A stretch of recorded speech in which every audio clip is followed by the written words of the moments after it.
M vote ಚೋರು ಮತ್ತು ಈ ಥರ ವೋಟರ್ಸೇ ಬ್ರೈ ಮಾಡೋದು ಗೌರ್ಮೆಂಟನ್ನೇ ಮಾಡಿ ಒಂದು ಪಾರ್ಟಿ ಕೊಟ್ಬಿಟ್ಟು ಎಲೆಕ್ಷನ್ ಕಮಿಷನ್ನು ಏನು ಮಾತಾಡದೇ ಇರೋದು ನನಗೆ ಆಶ್ಚರ್ಯ. ಸರ್ 3 ತಿಂಗಳು ಗೃಹಲಕ್ಷ್ಮಿ ಹಣ ಉಳಿಸ್ಕೊಂಡು ಲೋಕಸಭೆ ಚುನಾವಣೆಗೆ 15 ದಿನ ಇರೋತ್ತಿಗೆ ನಿಮ್ಮ ಸರ್ಕಾರವು ಹಾಕಿತ್ತಲ್ವ ಸರ್ ರಾಜ್ಯದಲ್ಲಿ? ಗೃಹಲಕ್ಷ್ಮಿ ಹಣ ಎಲೆಕ್ಷನ್ ಮ್ಯಾನಿಫೆಸ್ಟೋದಲ್ಲಿ ಹಿಡಿದು ಕೊಟ್ಟಿರಲಿಲ್ಲ. ಎಲೆಕ್ಷನ್ ಮೊದಲೇ, ಲೋಕಸಭೆ ಚುನಾವಣೆಯಲ್ಲಿ ಮಾಡಿ ಎಲೆಕ್ಷನ್ ಮೊದಲೇ ಕೊಟ್ಟಿರಿ. It's A election manifesto promise.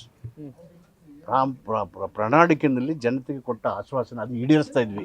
ಆಗದ್ದು ನಿಧನ ಆಗಿತ್ತು, ಆಮೇಲೆ ಕೊಟ್ಟರು. ಹಂಗನ್ಬಿಟ್ಟು ಹೊಸ್ದಾಗಿ ತಗೊಳ್ಳಿ ನೀವು ಅಂತೇನು ಕೊಟ್ಟಿಲ್ವಲ್ಲ ಬಿಹಾರದ ರೀತಿಯಲ್ಲಿ. ಈಗ ಡಿ ಕೆ ಶಿವಕುಮಾರ್ ಕೂಡ ಡೆಲ್ಲಿಯಲ್ಲಿ ಇದ್ದಾರೆ. ಕ್ಯಾಬಿನೆಟ್ ಪುನರ್ರಚನೆ ಬೇಡ, ನಾಯಕತ್ವ ಬದಲಾವಣೆ ವಿಚಾರಕ್ಕೆ ಅವ್ರು ಪಟ್ಟಿ ಹಿಡಿದು ಕೂತಿದ್ದಾರೆ. ಇದು ಯಾವುದೋ ನನಗೆ ಗೊತ್ತಿಲ್ಲ. ಡಿ ಕೆ ಶಿವಕುಮಾರ್ ನಮ್ಮ ಪಕ್ಷದ ಅಧ್ಯಕ್ಷರು. ಪಕ್ಷದ ಆಗುವುಗಳ ಬಗ್ಗೆ, ಸರ್ಕಾರ ಚೆನ್ನಾಗಿ ನಡೆದ ಬಗ್ಗೆ, stable and able governance and ಗೌರ್ಮೆಂಟಿಗೆ ಎಲ್ರಿಗೂ ಕಾಳಜಿ ಇದೆ. ಅದಾಗಬೇಕಾದ್ರೆ ಏನು ಮಾಡಬೇಕು ಅಂತ ಹೈಕಮಾಂಡು, ಮುಖ್ಯಮಂತ್ರಿಗಳು, ಪಾರ್ಟಿ ಅಧ್ಯಕ್ಷರು ಎಲ್ಲ ಸೇರಿ ತೀರ್ಮಾನ ಮಾಡ್ತಾರೆ.